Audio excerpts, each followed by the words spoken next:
now more than ever, people need to go within and plug into that cellular memory, plug into divine source, detach as much as possible from the matrix. Hello again, everybody. This is James Bartley, and you're listening to the Cosmic Switchboard Show. My special guest today is William S. English. William S. English is a former Army Special Forces member. He served in Southeast Asia during the Vietnam War, and he also came into possession during his time at I think it was an Air Force Security Service, but William can correct me if I'm wrong, listening post in England after his time in Vietnam, where he came into possession of what became known as the Project 13, the Project Grudge 13 report, which to me is Oh, please go ahead. It was entitled Grudge Blue Book 13. Grudge Blue Book 13. Grudge/Blue Book 13.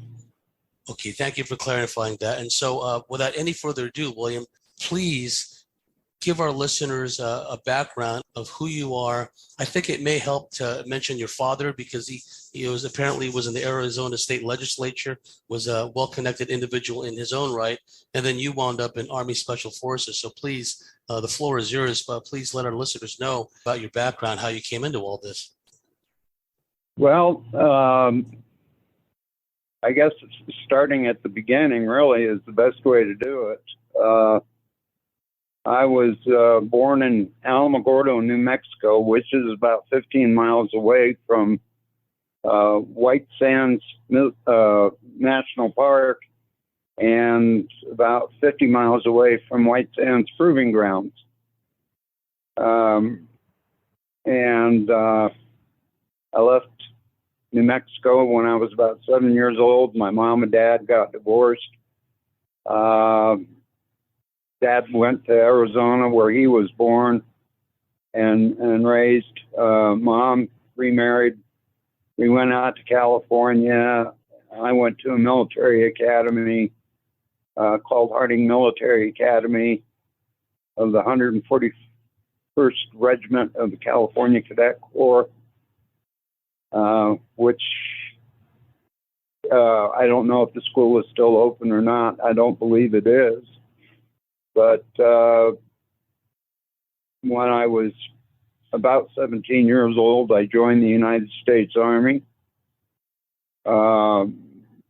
Went through basic training at Fort Bliss in Texas, which is about 80 miles away from where I'm at now. And when I completed basic training, I was supposed to become an aircraft mechanic, and was temporarily stationed at Fort Rucker, Alabama, where the Army Aviation Maintenance School was located at, and waited there for several weeks. Went through a flight physical and told that I was colorblind. And I hadn't realized it at the time, but I had a guaranteed enlistment. So I could have gotten out of the Army then, and if I'd had any sense, I probably should have, but I didn't.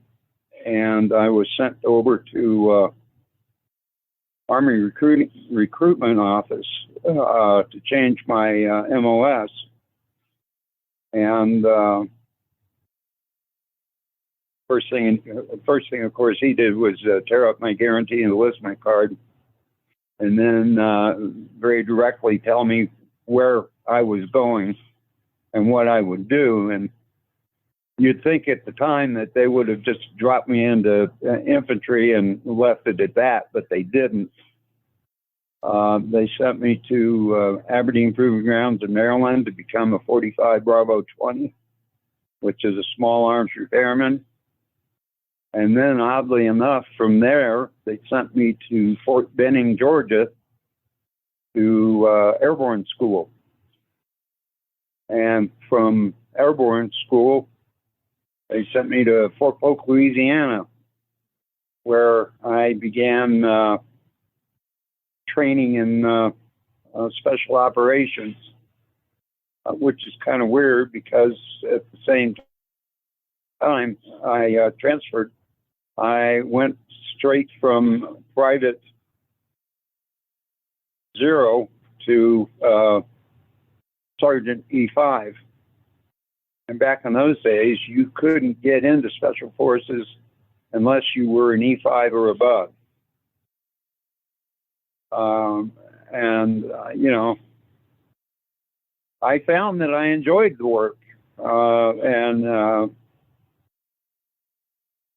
I might mention at this point that I did not graduate from high school at that time. And while I was in basic training, I was offered officers candidate school until they discovered that I was not a high school graduate. And it occurred to me then that it would probably be a good idea to get my high school diploma, which I did. And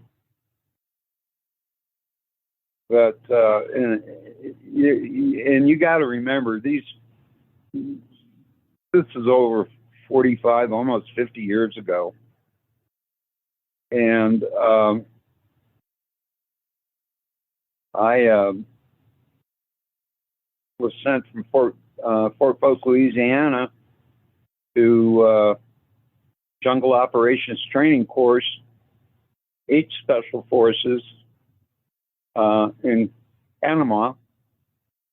And then from Panama, I was sent to Southeast Asia, 5th Corps Special Forces, 5th and the 7th, where I worked as a striker, which essentially is a sharpshooter.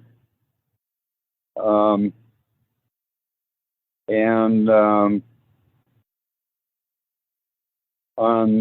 2 occasions, I received a battlefield commission to first lieutenant and then to captain.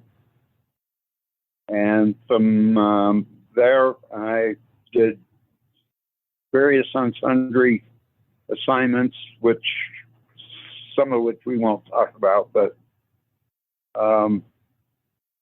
and my dad, bless his little heart, who passed about 2 years ago, was a member of the Arizona State Legislature, District 9, and he was also a former electronics engineer out at White Sands Proving Grounds, and also a electronics engineer at Cape Canaveral. And in later years, as time and our relationship improved, he would tell me stories about UFOs at Cape Canaveral and out at White Sands, and I would tell him some of the stuff I had. He still maintained a top secret clearance right up to the day he died. And you know, at this point, I really don't know what to say. There were certain things that happened while I was in Southeast Asia, and eventually I got out of the service in Europe.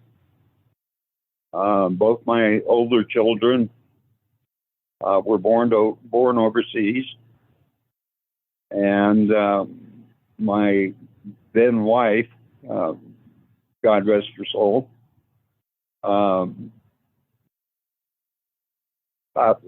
school for the Department of Defense School Systems, and ultimately we landed in England, and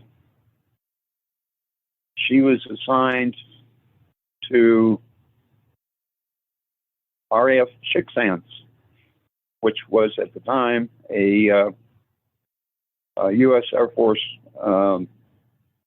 listening post, and I was eventually hired as a data analyst. In fact, I was invited to become a data analyst by the NSA. And it was here, while performing my regular duties in analyzing data that we garnered from the listening post and assigning probabilities of accuracy to it, that's to the information, that I encountered Grudge Blue Book 13. And my world went to hell very shortly after that. Back in Southeast Asia, you were involved in securing what you presumed to be a crash site, because you and your team were advised that there was a B-52 that was having problems in flight, and apparently that they were being interfered with in some way. Did you want to talk about that incident, or would you rather? Yeah, we can talk about it. In point of fact, my team, which was a 10-man alpha team, was assigned the duty of going in and finding a crashed B-52, determining the extenuating circumstances of the crash, whether or not the aircraft had been destroyed enough to hide secret equipment, documents, and determine what had happened to the personnel on board.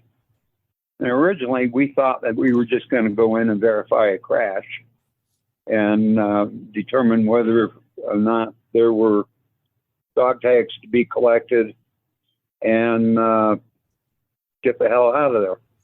And what time frame was this, and what part of Southeast Asia did this occur at? Well, we were flown to the Cambodian border. And we crossed the Cambodian border on foot, and about 10, 15 clicks across the border, we found the crash site. And it was pretty weird. What we came on was a fully intact B-52 aircraft that looked like it had just been grabbed out of the sky and gently put down on the ground. There was no crash. There was no sign of a crash. There was no crash trail or anything like that, which we thought was pretty odd to begin with. And we managed to gain entry through one of the emergency escape hatches, where we found the entire crew still strapped in their seats, mutilated like cattle. Tongues were missing. Closer examination showed that jaws were scraped clean. One of my guys took one of the bodies out of the seat and discovered that his rectum and genitals had been literally cored out like a biscuit cutter had been used. We found the bomb bay was still full of bombs. Nowadays, you'd say the creep factor started to set in, so we set charges in the bomb bay, in the nose of the aircraft, to make sure that the avionics were destroyed, the engines. We even set bombs on the tail. And got the hell out of there as fast as we could. We collected dog tags to be turned in when we got back to our headquarters. And we retreated about a half a mile away and used the radio signal to set off the charges. And we made sure that everything went off. The biggest explosion was, of course, the bomb bay, when we finally set the detonator on the bomb bay, because it exploded all the ordnance that was loaded in the bomb bay. But all of our bombs showed that they went off at the time. And in the process of all of this, we had taken photographs of everything we found. And we got the hell out of there. And we made it to our extraction point. And we were extracted back to MACV headquarters in Saigon. We turned over all of our films, all the documents, maps, and everything else that we had collected. And that was the last we heard of it. And life carried on, and we kept doing what we did. Was there any kind of special debriefing after that mission? Were you told not to discuss it? Yeah, we were basically told you will die if you disclose any of this information. So keep your traps shut. Ultimately, I was the only individual out of the original strike team that survived Southeast Asia. Everybody else died in action. And, you know, I carried a lot of, I don't know, there was a lot of PTSD involved at the time. And very shortly after that, I was discharged from the service after doing 2 tours in Vietnam. And by this time, I had met my wife, Stephanie, and in Germany, and we got married. And I got discharged in Europe and stayed in Europe for several years, and then ultimately wound up at Chicksands. If I understand you correctly, you were a data analyst, but you were a civilian. Were you a contractor? Civilian employee for the NSA. Okay. And basically, data analysis, was this a comment SIGINT facility that they were collecting? What it was is that they would collect information and data, compare it to other information and data, and then send it to me. I would compare the two, and then we would go and look at, you know, say for example, we would get a signal that Boris has just gone to Guam. Then we get another signal that said Boris has returned from Guam. Then we would look at a different source of information that showed this individual had disappeared from this location at this time and reappeared at the same location at another time, and would determine whether or not that was Boris or not. And it was my job to do the comparisons and checks and assign what they call the probability rating. And please continue. No, go ahead. Yeah, I don't want to interrupt your flow. I'm just curious if you can say what was your clearance level at this point? Above top secret. Okay. And security clearances have changed over the years, but at the time, I think I called it an ultra. You would analyze diverse sources of information, and then you would make a probability assessment on the reliability or the likelihood of such information. Yeah. Okay. Exactly. How long were you there before the Grudge report wound up on your desk? I guess I was there for about a year and a half. Take us through that process of you just show up to work like any other day, and then that winds up there, and then your understanding at the time of what Grudge and what Blue Book and all that was all about, and then the contents of this report, which were quite startling to say the least. Please, you have the floor, William. Well, first of all, I had absolutely no knowledge whatsoever of what UFOs were. And, no information that I could recall at that time.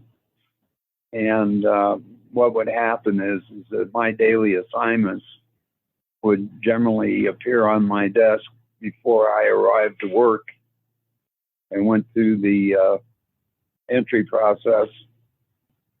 And then I would go in at my desk and crack open the envelopes and file folders and whatever, read what was there, look at, what was the information that we had available on certain topics, assign a probability rating, and then drop it on my superior's desk and go back, do it all over again. And at the end of the day, find out, get searched, make sure I didn't have any documents or anything like that with me, and went home.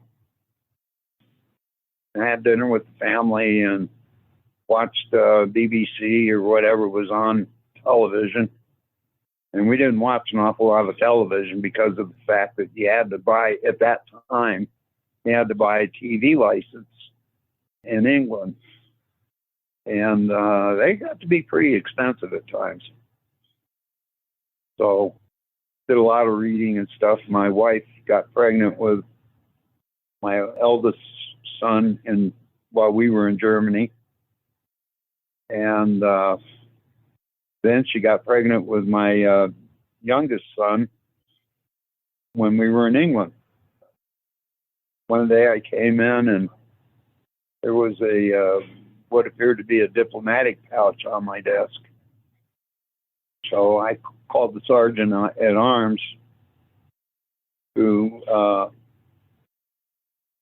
verified that it was a diplomatic pouch, popped the seal, signed off that he had popped the seal, pulled out the contents, handed them over to me, and I sat down and began reading the documents and analyzing them.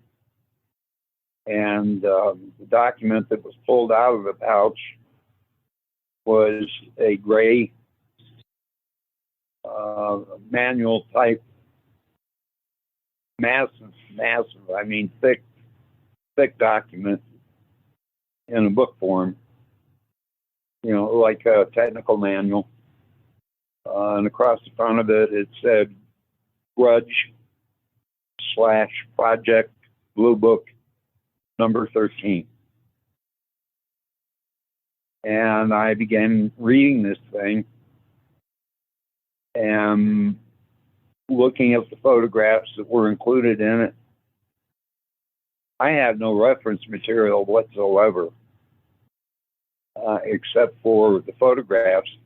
But the one thing that struck me was that there was a couple of photographs in there that I remember taking of the B-52,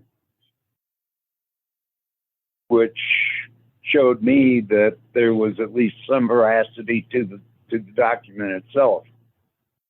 And by the time I finished analyzing this thing, I had no choice but to assign a 100% probability rating to it put it back in the diplomatic pouch, turned it over to the sergeant at arms, walked with him as he delivered it to my superior, made sure my superior received it, signed off on it, and went home. About a week later, I was called to the base commander's office, where I was told that my services were no longer required, and that I was being shipped back to the States.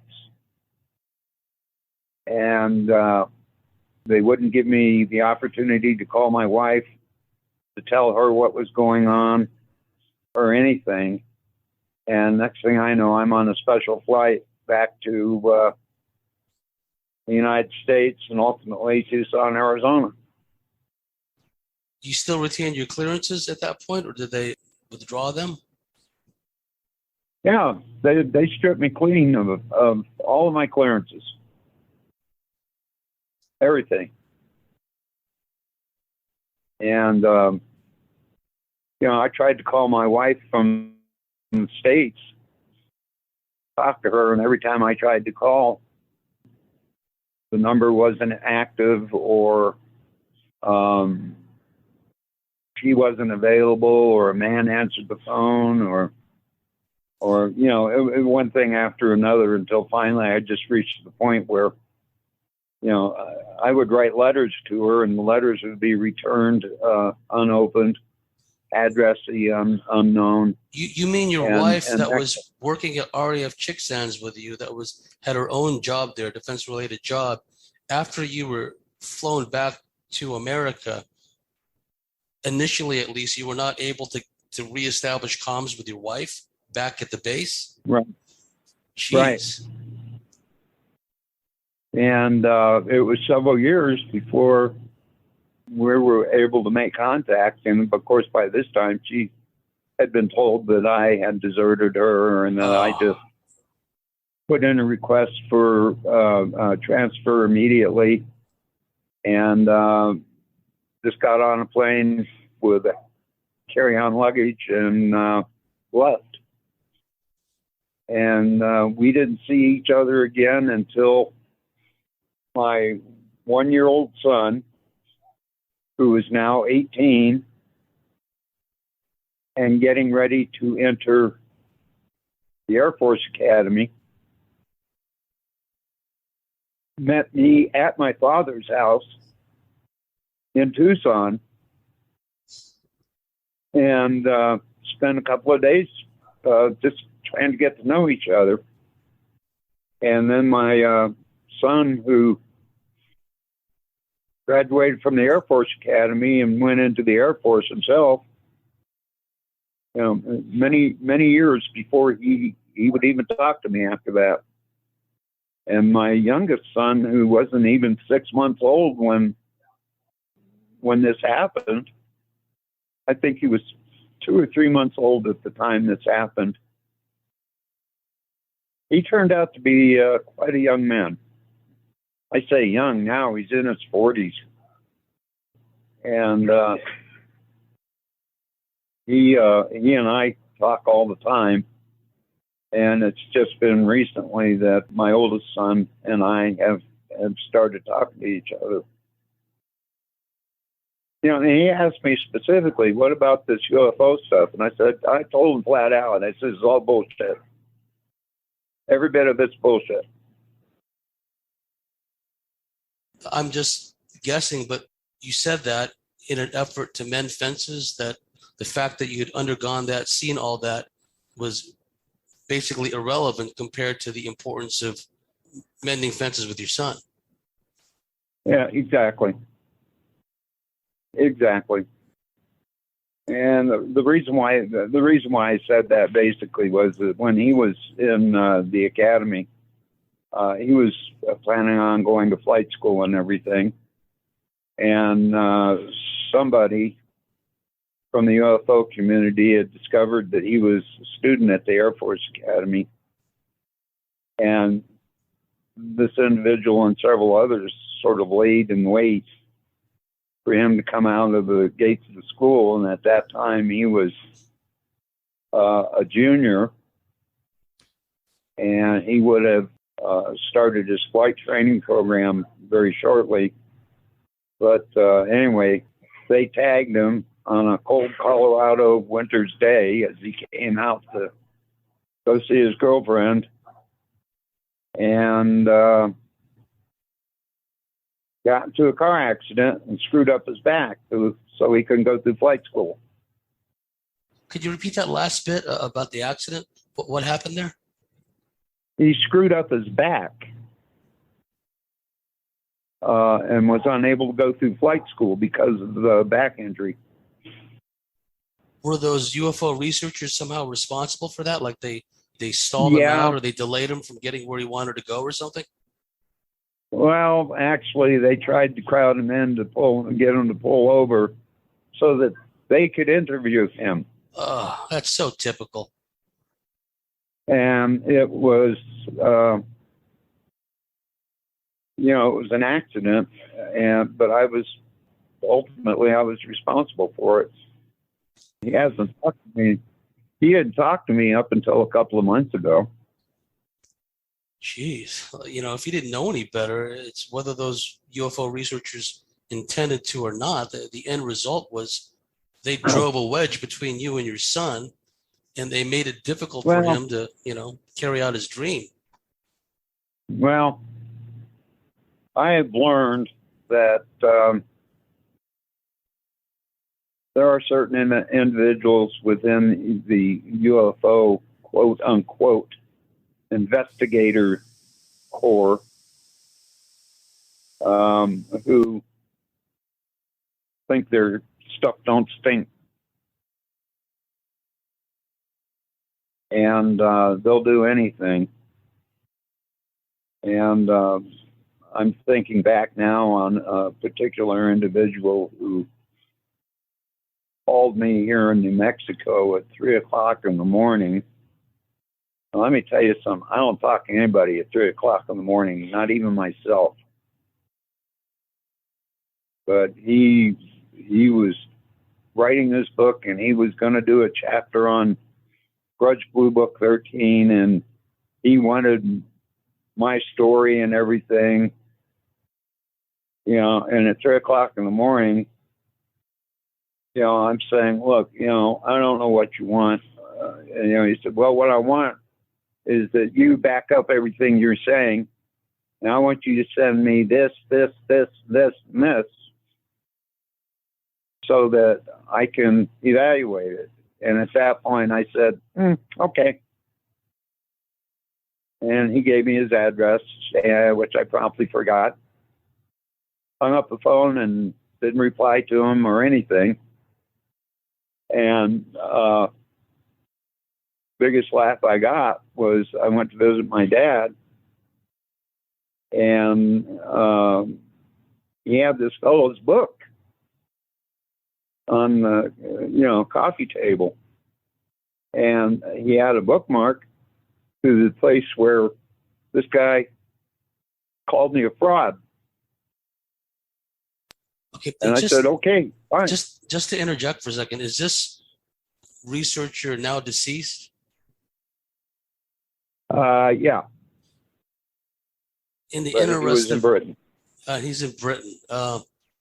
It's entirely up to you, but you don't have to. But could you identify this individual? No, because I don't even remember his name. Oh, okay. But he was like an Englishman, a UK researcher. Yeah. And apparently very prominent and very well known around the world as a UFO investigator.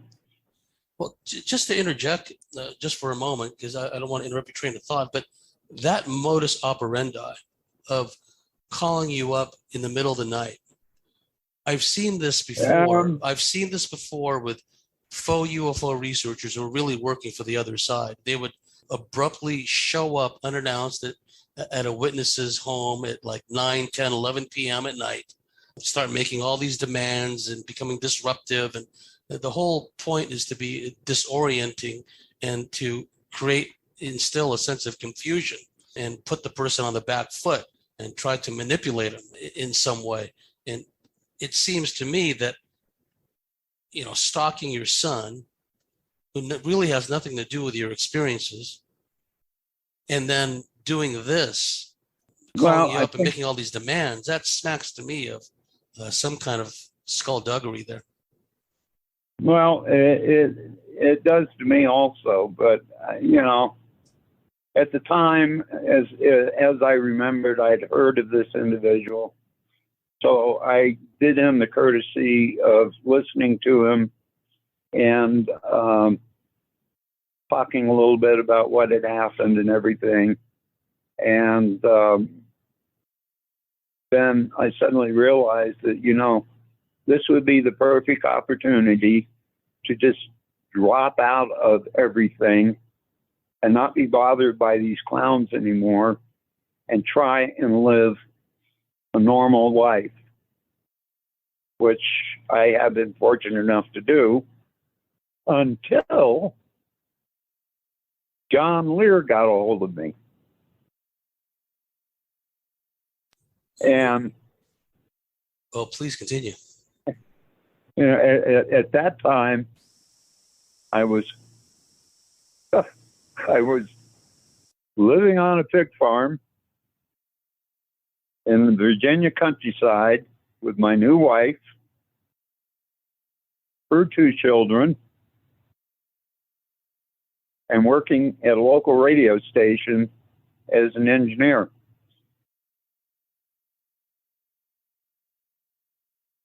And Alan Benz, who is a very old and very dear friend of mine, who could probably tell you a few stories about some of the craziness that goes on in UFOs and some of the craziness that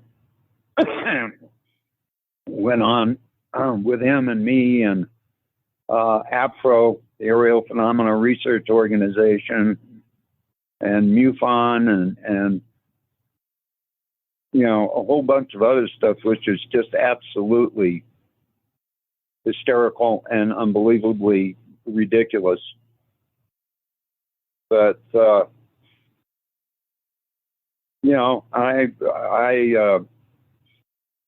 had literally dropped out of sight at that point in my life. All this other stuff that I've talked to you about before happened long after John Lear and I met.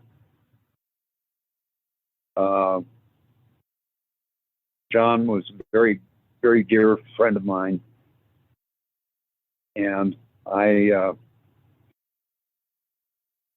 his passing was very difficult.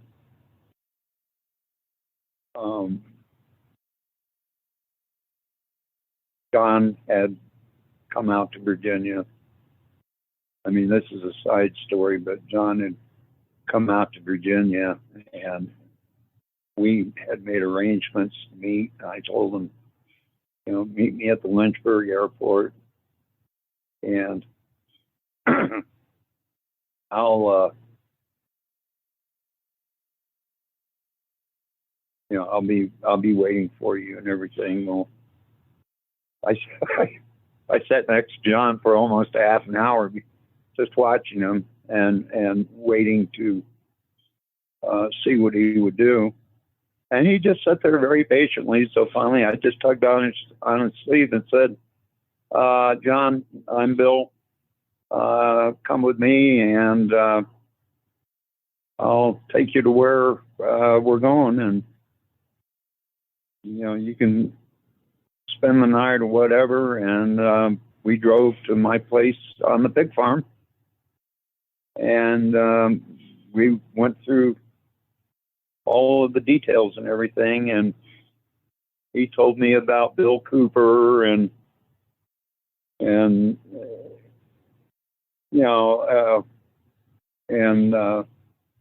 Then he invited me to be a speaker at the MUFON conference that was taking place in Las Vegas in 89.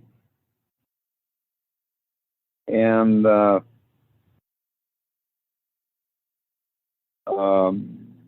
which I did.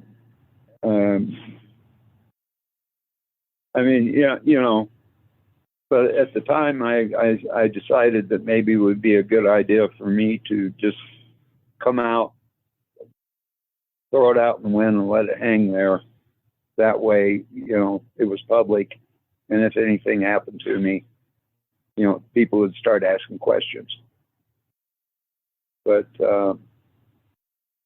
John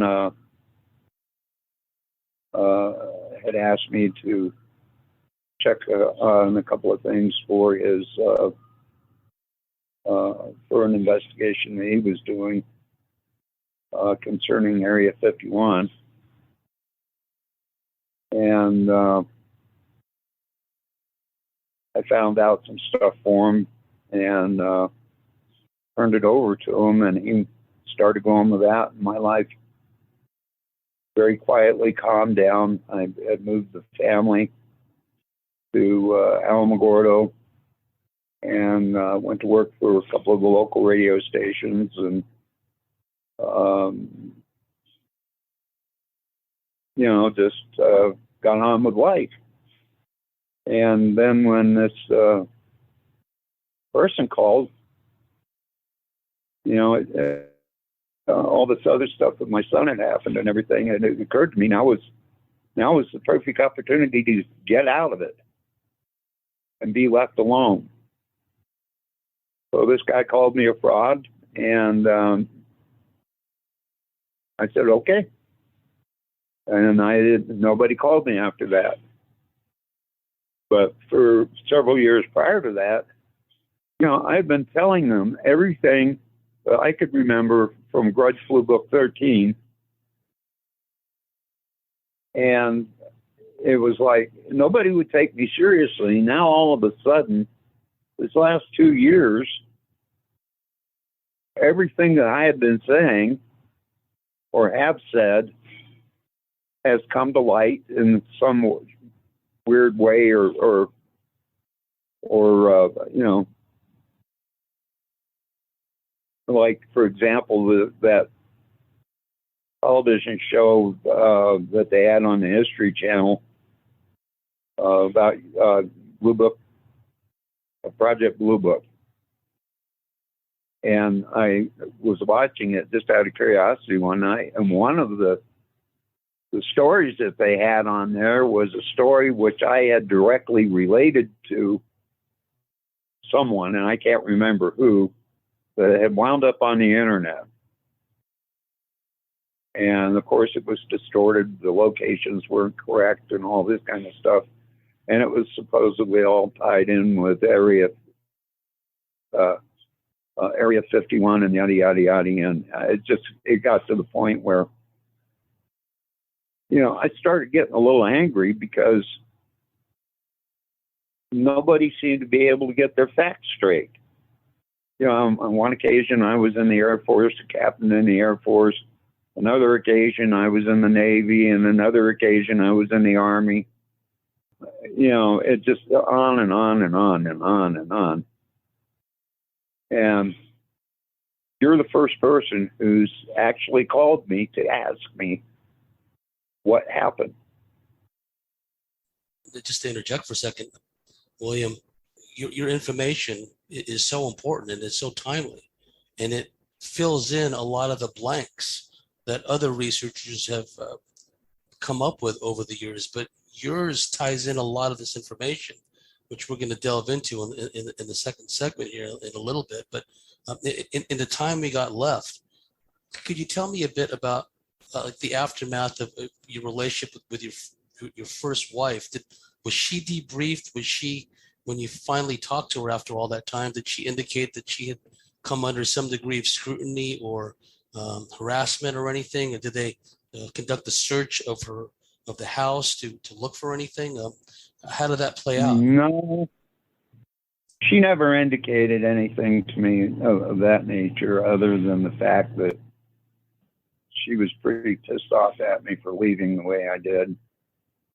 And at that point, I had the boys sitting there wondering what kind of person I was. Michael was 16 or 17, and David was 18, getting ready to start the academy, getting ready to go through Hell Week. And, I guess something was said, I don't know what, but she was the one who apparently initiated the meeting between the boys and me and her just before David was to enter the academy. So I really don't know what happened in their life. Technically, we were married for 12 years before I finally filed for divorce in Virginia. And just so I understand correctly, your first wife was an American as well, or was she a Brit? No, she was American. Okay, so she was working at RAF Chicksands as an American employee, essentially. Yeah, she was a school teacher. Yes. For the RAF Chicksands Elementary School, which was a part of Department of Defense school systems. That's right. Oh, so in other words, she was teaching American dependent children there. Yeah. Okay. Yeah, she was a special ed teacher. Okay. There's a timing of the way you describe it, how it played out with this UK researcher. He showed up on the radar after you had connected with John Lear and after the 89 MUFON symposium. Where was that again? In Vegas or in Los Angeles somewhere? Yeah, Las Vegas. Okay, so after hooking up with John Lear, doing research together, etc., that's when this UK guy showed up. And it was him and his crew that had accosted your son as he was leaving the academy. I don't know who it was. His book was published before David had his accident. Oh, okay. And that's not true. His book was published after David had his accident. And in that book, he came right out and called you a fraud. Called me a fraud. And to be perfectly honest with you, when he did that, I breathed a sigh of relief and said it was over with. You know what? Sadly, I've known of other cases where people that were one in some way, shape, or form were pulled into this whole UFO alien business. And after a while, they threw up their hands too. And they said, you know what? Call me a fraud, call me whatever. I'm over and done with it. Because it's not just the government and black ops harassment of key witnesses, especially ones with such high credibility and such a background as yours. But it's not just the black ops aspect, but it's the so-called UFO community, which is a viper's nest and just full of, it's a minefield that are just there to ensnare well-meaning, well-intentioned, in some cases, somewhat traumatized witnesses and just manipulate them, distort their stories, do everything possible to make them look crazy or, non-credible. Oh, yeah. Good example of that is I was living in Tucson, and, Steinman and I had a working relationship through APRO, and he was probably the most hated man in APRO. Carl Lorenzen hated his guts with a purple passion. And so anything he did, she would shoot down, saying it was all bullshit or whatever. And of course, the more she did that, the more popular his stuff got. Just unbelievable how jealous and how ridiculous people can get classic example of that was this fellow, his name escapes me, the logger from northern Arizona who had been abducted. Travis Walton. Yeah, Travis Walton. APRO had been called by a production company in LA to be a guest on a show called Strange as It Seems, which is, I think it was going to be CBS's answer to a similar show that they had on air. And I was in the office that day doing some work on the files and looking at the materials to see if I could find anything that corroborated anything I had seen or found. And the secretary that they had there part-time came back in the file room and she said, "Bill, could you talk to these people?" And I said, "Okay, what do they want?" And she said, "Well, they're looking for information on Travis Walton." And I said, "Okay." So I talked to them and I said, "Yeah, what do you need?" And they said, "Well, we're trying to get a hold of Travis Walton. And we'd like to fly you out to LA for the day and explain to you what we want to do and all that kind of thing." And I said, "Okay."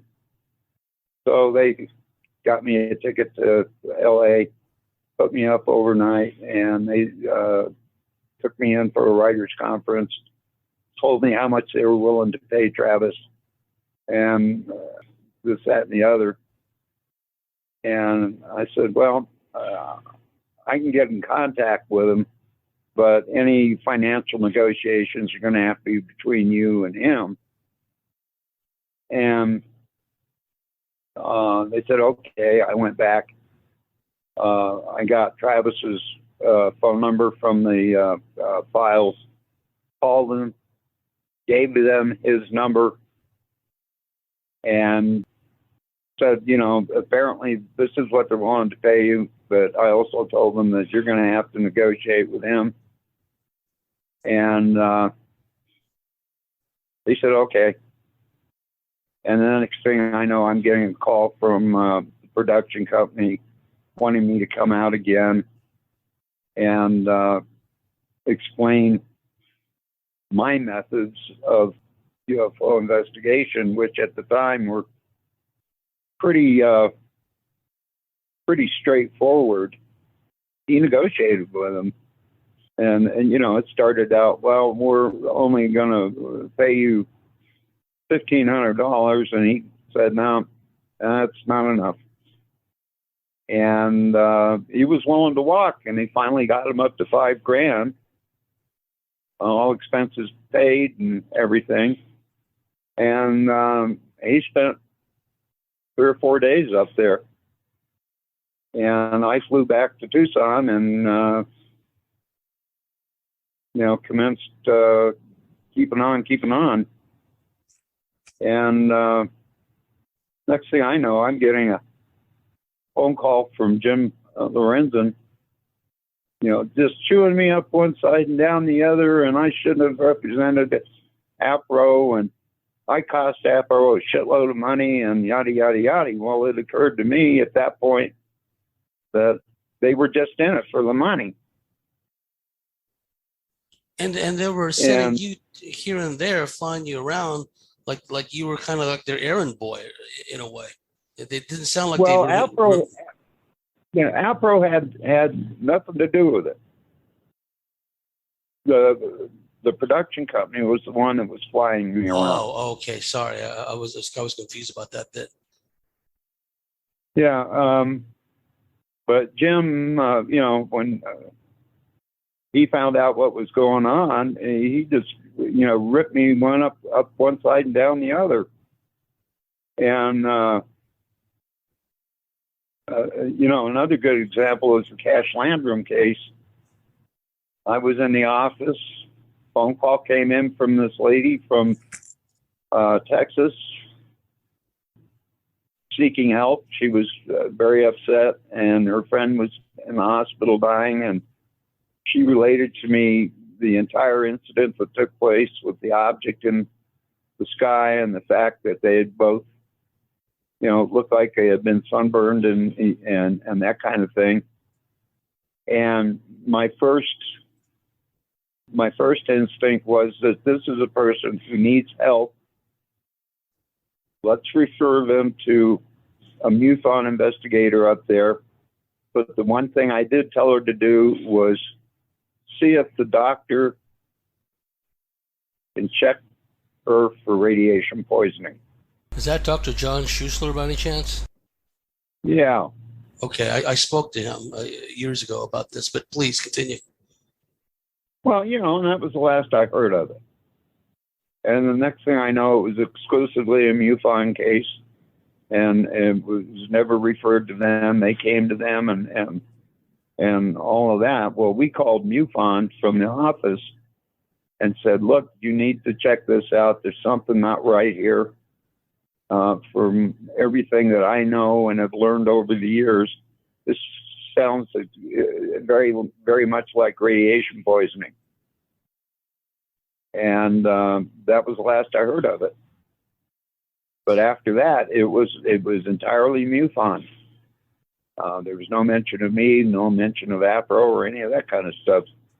So if that gives you an indication as to, just how people are when it comes to these kind of things. I remember that, and then poor lady died, Vicki Landrum. She got really ill. The boy who's grown up since then, Colby Landrum, I think his name was, he had a myriad health issues. I mean, this is some serious stuff, and it's compounded by the fact that you have all these egos and empires, and you have these ne'er-do-wells who, it makes you wonder, not only on an individual basis, but on an organizational basis, who are these people really working for? Because there seems to be like a counterintelligence, internal security, PSYOP aspect to some of their activities, which I've come across. I've come across personally this as well, but we've reached the end of a fascinating first segment. Bill, if I may call you Bill. Oh, sure. To our dear listeners out there, if you like what we do, if you believe what we do, please go to thecosmicswitchboard.com, sign up and become a member, and we'll see you at the top of the next segment.